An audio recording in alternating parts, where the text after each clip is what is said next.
Halo semuanya, Assalamualaikum warahmatullahi wabarakatuh. Jumpa kembali dengan vlog harian saya di channel Teteh Simpur Jaya. Di video kali ini kita sharing kembali kegiatan di warung sembako. Kali ini kita pulang belanja teman-teman ya. Dan kebetulan di luar hujan deras sekali, jadi agak gemuruh-gemuruh gitu ya suaranya. Ini Kakang Prabu kehujanan pulang belanja. Alhamdulillah ya. Biarpun hujan kita semangat tetap belanja untuk kebutuhan kita di warung sembako ya. Alhamdulillah kali ini kita membeli beberapa banyak barang, macam-macam barang untuk keperluan kita di warung sembako ya. Karena lumayan banyak yang kosong kali ini teman-teman barang-barangnya, jadi kita belanja agak lumayan banyak. Ada beberapa bumbu dan kebutuhan kosmetik juga ya teman-teman. Ikutin terus ya kegiatan saya kali ini bersama Kakang Prabu. Kita di sini kalau di warung tuh berdua ya. Kadang berdua, kadang bertiga gitu. Ini pas lagi kebetulan lagi berdua saja. Kita mau beresin barang belanjaan kita kali ini.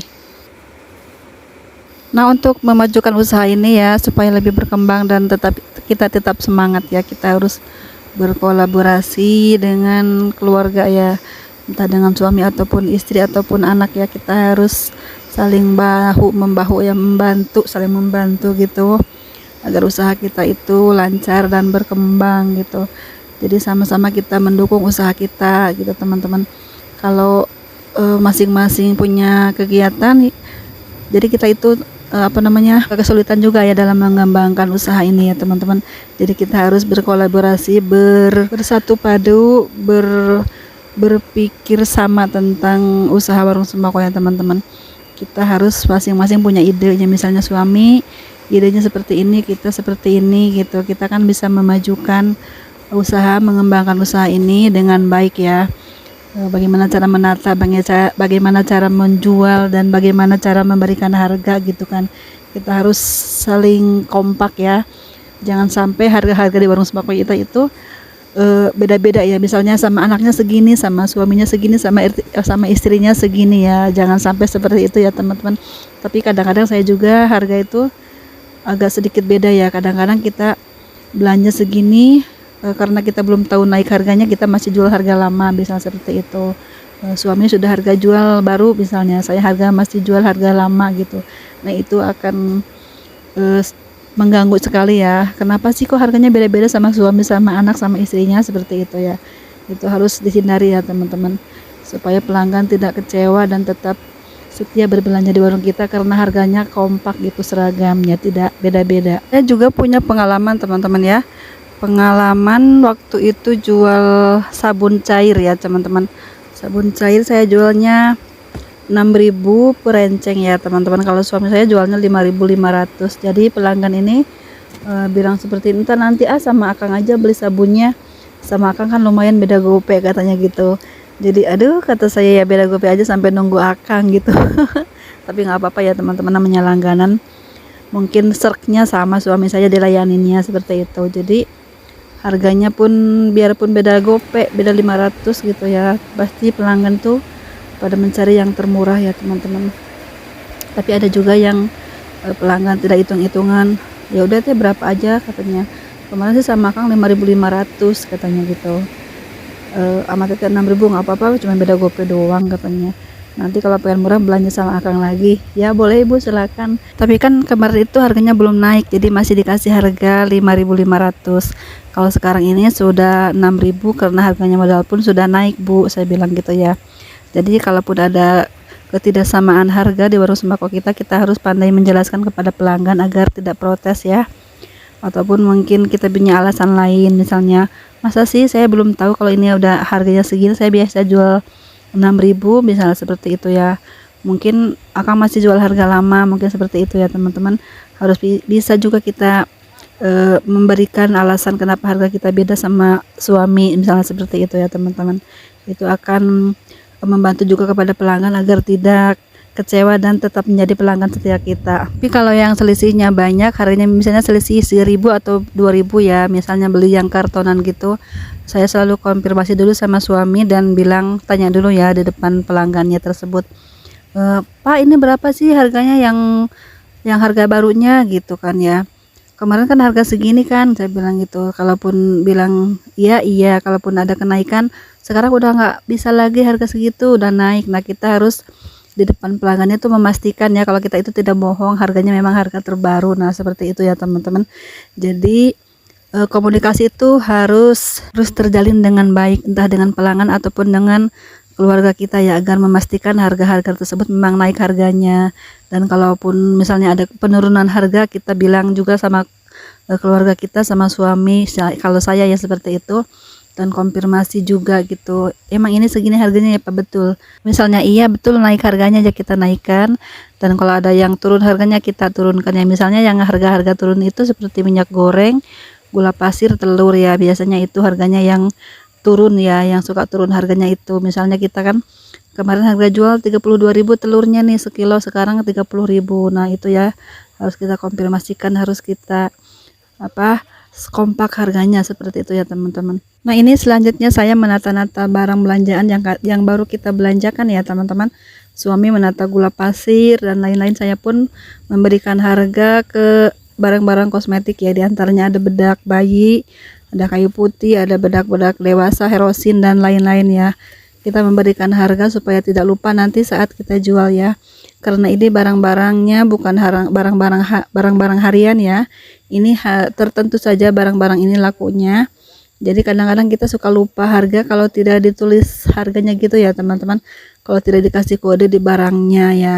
Supaya kita memudahkan saat menjual, nanti kita kasih kode di barang-barang tersebut, supaya pas ada menanyakan, "Teh itu berapa Herosinnya?" Nah kita tinggal ambil ya, terus kita lihat di barangnya. Nah itu seperti itu ya teman-teman, kegunaannya kita memberikan memberikan label harga di kemasannya. Itu akan membantu kita saat ditanyakan sama pelanggan ya, memberikan harga-harga yang pas, yang cocok di kantong pelanggan. Kalau orangnya niat mau beli dengan harga berapapun ya, pasti dia akan membeli. Dan mungkin kalau orangnya masih mikir-mikir, kok mahal ya, nah seperti itu, mungkin dia akan mengurungkan niatnya untuk membeli barang-barang tersebut. Untuk barang-barang yang kurang laku seperti ini, jarang lakunya ya teman-teman, kita mengambil keuntungan di atas Rp1.000. Misalnya modelnya 8.500, kita jual 10.000 gitu ya. Ada yang juga modalnya 9.000, kita jual 11.000 gitu.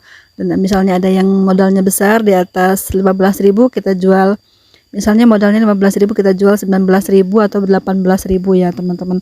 Karena ini barangnya tidak laku setiap hari, jadi kita mengambil keuntungan agak sedikit besar ya teman-teman.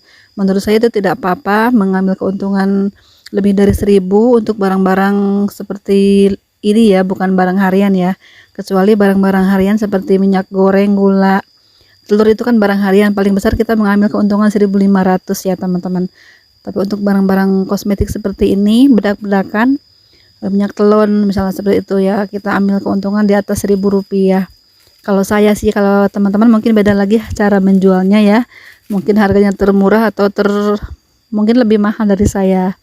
Tergantung bagaimana teman-teman mau mencari keuntungan dari barang-barang tersebut. Nah kalau di saya itu seperti itu ya teman-teman, harga jualnya agak dibedakan dengan harga barang-barang pokok harian itu. Dan sekarang ini harga-harga barang-barang non sembako pun ya banyak kenaikan harganya, diantaranya tisu itu naik harganya ya. Yang paseo itu saya jual sekarang 12.000, dulu kan kita jual 10.000-an ya teman-teman. Jadi saya sudah naikkan 2.000, harga modelnya itu di atas 10.000 teman-teman, tisu paseo ya. Dan barang-barang seperti bedak, hand body atau minyak kayu putih pun sudah naik harganya ya teman-teman. Jadi kita naikkan sedikit-sedikit, naikkan gope atau 1.000 ya teman-teman. Itu harga-harga apapun sekarang ini menjelang akhir tahun banyak sekali naiknya ya, terutama harga rokok itu banyak yang naik. Jadi nanti ganti tahun ganti lagi harga-harganya. Tapi yang namanya kebutuhan pasti dibeli saja ya teman-teman, biarpun harganya naik berapapun naiknya ya. Kalau memang pelanggan butuh dan memerlukan barang tersebut, pasti akan dibelinya ya. Jadi kita harus tetap optimis berjualan ini ya, meskipun barang-barang mahal, meskipun barang-barang naik harganya, kita harus selalu optimis dan semangat aja berjualan ya teman-teman. Kalaupun ada kenaikan harga, bilang saja sama pelanggannya, ini harganya segini sekarang harga barunya. Jadi Kalaupun mau protes kan mungkin pelanggannya lebih menyadari ataupun oh iya dikasih pemahaman dulu ya, oh iya sudah naik ya teh gitu. Jadi kita kasih dulu ya, apa bilang dulu ke pelanggannya mau nggak nih harga terbaru nih. Misalnya naik 1.000 naik GoPay gitu ya, sekarang harga barunya segini gitu, mau nggak gitu kan ya. Jadi kita lebih enak lah bilang ke pelanggannya gitu ya teman-teman. Jadi nggak kaget pelanggannya kalau kita kasih tahu dulu barang ini bahwa sudah naik gitu. Nah seperti itu ya teman-teman cara saya berbelanja dan cara saya memberikan harga-harga terbaru kepada pelanggan saya agar pelanggan itu lebih mengerti ya kalau barang ini sudah ada kenaikan harga gitu. Jadi kita harus ada komunikasi lah dengan pelanggan, dan sama keluarga juga harus komunikasi supaya lebih seragam, lebih kompak memberikan harga-harga terbaru di warung sembako kita. Semoga ada manfaatnya teman-teman sharing saya kali ini, dan tetap semangat untuk semua teman-teman ya yang sesama satu profesi seperti saya. Semoga laris manis jualannya, ditambahkan keberkahannya ya. Semoga laris Tanjung Kimpul, tetap semangat untuk semuanya. Sampai jumpa di video selanjutnya. Assalamualaikum warahmatullahi wabarakatuh. Tetap semangat semuanya.